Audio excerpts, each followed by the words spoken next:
Hi friends, if you're like me, your takes are always hot and your tea's always cold. Or you're a photographer that wants to talk about using harsh light. If that sounds like you, we should talk. So I asked you guys on Instagram if you'd rather continue talking about using story structure and specifically talking about color story, or if you wanted to talk about harsh lighting. We are making that video today. So let's jump into problem solving in real time. It is 12:30 p.m. However, it's March, so the sun is not directly overhead, but today we are going to be talking about how to handle when clients want to do sort of noon lighting, harsh lighting, what that looks like.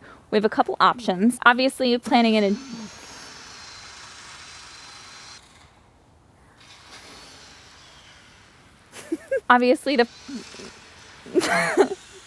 So we are going to show you what it looks like whenever we make some modifications using a couple different things. This is poster board. This is Sam. In this lighting, I have one option, which is just going to be to put a board directly overhead. Getting some shade on him. This would be for something that was a little bit more close up. So this is a diffuser, and it just pops open.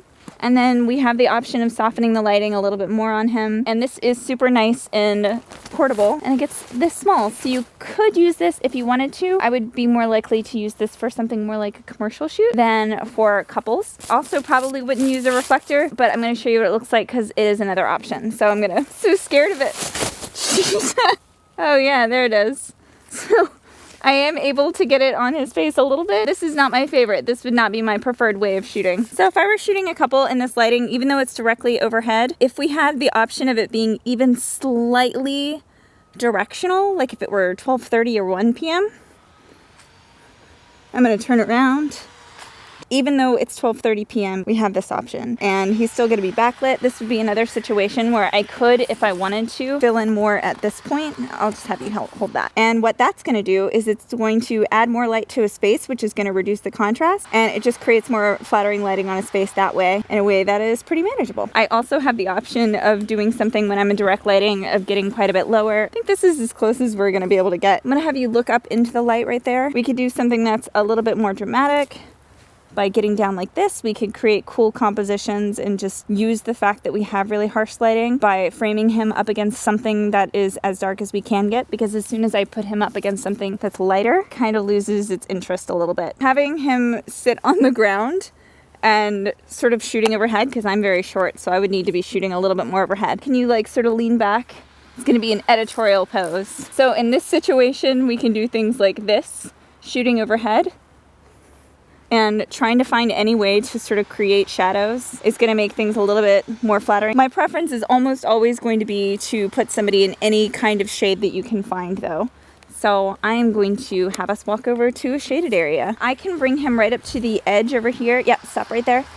So he's just barely in the shade, and then I could still use my reflector here to bring in additional light if I wanted to create some directionality. The only thing that we want to avoid in this situation is that this is our fill light right here, and it's going to be creating sort of a green upcast. So the closer he gets to the edge of the light, the more kind of green casting we're going to get on him. The way that I process my images, not really a problem. And I have a Patreon article that I will link to all about how to get rid of the green cast that comes from putting people in that lighting. Thanks for being here. And now I'd love to show you some examples of some real situations and how I like to handle it. So option one, first and foremost, with clients is to educate them, to let them know that if they want beautiful glowing sunset lighting pictures, to take time at sunset to do that. I also like to tell clients that there's no such thing as bad lighting, but not all lighting can be used for all things.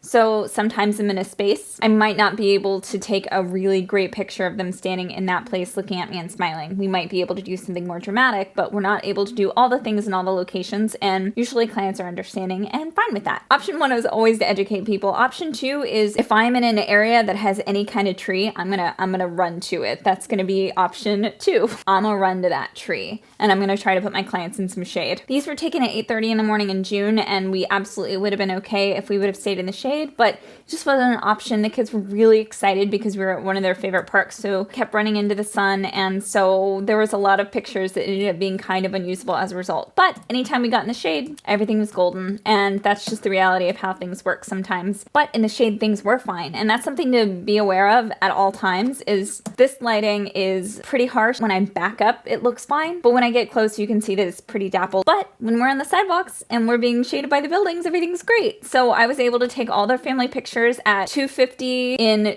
August. It was super hot. It was like the light was almost directly overhead, but we were able to get it done because we were using the shade. These were pictures taken at 12:13 p.m. in May, so sun directly overhead, and I wanted to show you that. And I'm going to be talking about this later, but being able to edit for pictures where you can't really do anything about it is definitely something we're going to jump into. We took lots of family pictures outside this light just by finding nice shady places to take people. This is what the lighting looked like on this wedding day. It was 9:30 in the morning, but it was September. The sun was really high. Our shadows were really short. And just by finding little pockets of shadow to put them in, I was able to get a lot of nice flattering pictures out of them. These pictures were taken at 3:30 in May, so I did the only thing I could, and I kept putting them in shadows. This is another example where we didn't have a lot of places for us to hide from the shade, but just by finding this like little shrubbery for us to hide behind, we were able to get some really nice glowy lighting as a result. Here's another example where I'm trying to put my clients in some shade where possible. I know that's not always an option, but that's always going to be one of my early options. There's education, and then there is put them in shade when possible. If that's not possible for me to do,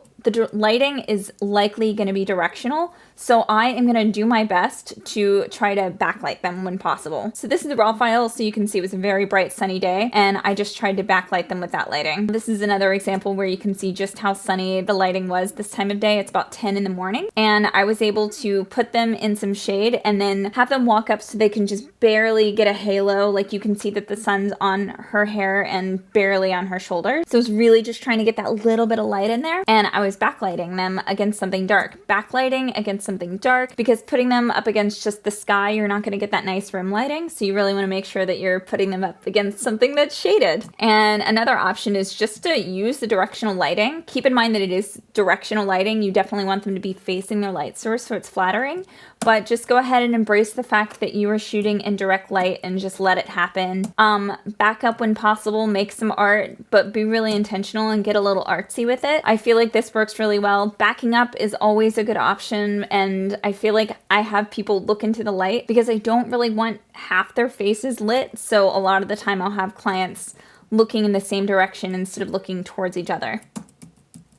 Harsh lighting is not something that we can avoid. This is 3:45 in the afternoon in September, so our lighting is very direct and we were right on the water. There was no shade anywhere, and so the way that I had to handle a lot of this wedding was to edit it super low contrast. You can see how much she's squinting here, and I just tried to edit it so that there was nothing blown out. I was exposing for the highlights, which is really important when the lighting is really harsh, so that way I could make sure that I was retaining all that information that was in her dress. When I'm shooting ceremonies where the couple's in very different lighting, I just have to accept the images are going to look different. One of them's going to be slightly backlit, one of them's going to be slightly front lit, and I'm just going to try to edit as low contrast as possible to create the harmony among all the images in that set. Here's more examples where I'm just trying to back up and get really interesting compositions and just ignore lighting altogether. So we are going to talk more about editing images. Harsh lighting definitely doesn't always happen at noon. We don't always have the option of choosing the lighting. So for these images, I just want to show you what I ended up editing it to look like. This is the finished image. This is what it looked like straight out of camera. I was trying to retain as much information as possible. I'm going to go ahead and slap my preset on there. That's going to do a lot of the heavy lifting for me because I do have a super low contrast preset. If you guys have my presets, then you know that. I can bring down the contrast even more. I can bring down the highlights more. I can bring up the shadows, and then I'm going to bring down the exposure. And this hasn't been ran through alien skin yet, but you can see like that's roughly the amount of highlights that I want to have. This is an image where I was just trying to embrace the fact that we had super harsh lighting, but this is the end result, and it's really important for you to be able to visualize what the outcome is going to look like in your head and not necessarily trust what you see on the back of your camera, because you do want to be exposing for highlights, otherwise you're just going to be losing that information. I'm going to take this image, I'm going to put my preset on it. That's going to do some of the heavy lifting for me, and then I'm going to bring up my shadows quite a bit, bring down my highlights, reduce my contrast, bring up my exposure, and that looks pretty good. I like that. This was a ceremony space that made me feel like I was going to die.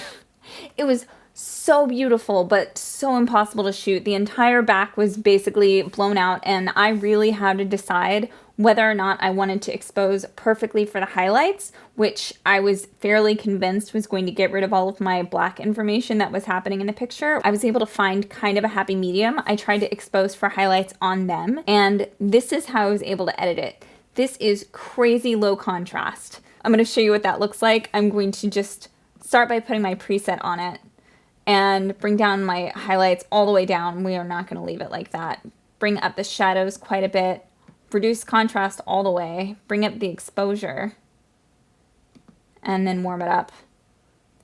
I also run all these images through Alien Skin, which is another thing that adds cohesion to what the final result of my images look like. But I am happy with how this is edited more or less. I might change the highlights, bring them up ever so slightly. But whenever I have images that are like crazy spotty like this and they come out of my camera like that, my goal is always going to be to try to get them to be as low contrast and unoffensive as possible and to create the cohesion for the end result using Alien Skin later. So educating clients, putting them in shade, trying to use backlight where possible, using directional lighting in harsh ways when possible these are all good options, but it's really tricky when there's two people, and it's especially tricky whenever we don't really have an option in like what they're doing and where they're standing for things like first looks. Here's a first look that took place on the water. I really had to work these images because I ultimately didn't get a huge say in where they were standing and what they were doing. So knowing that you can take images like this, expose for the highlights, and go back in later and make those super low contrast, especially whenever you're dealing with tricky light, you want to keep things in mind like creating good compositions. I feel like they're really well framed. This is a little busy around their faces. Keep playing with your angles when the lighting is harsh and don't necessarily trust what you're seeing in the back of your camera. I feel like you can honestly do dappled lighting just fine. You just have to be more intentional with what it's going to look like and don't necessarily trust what you see in the back of your camera, and always expose for your highlights because you're going to be able to pull back a lot more information in the shadows than you are from the highlights. Thank you everybody for voting on this topic. Thank you to Sam for being in this video. If you guys have any questions about this or have any questions about anything else, just let me know, and I hope you have a good day.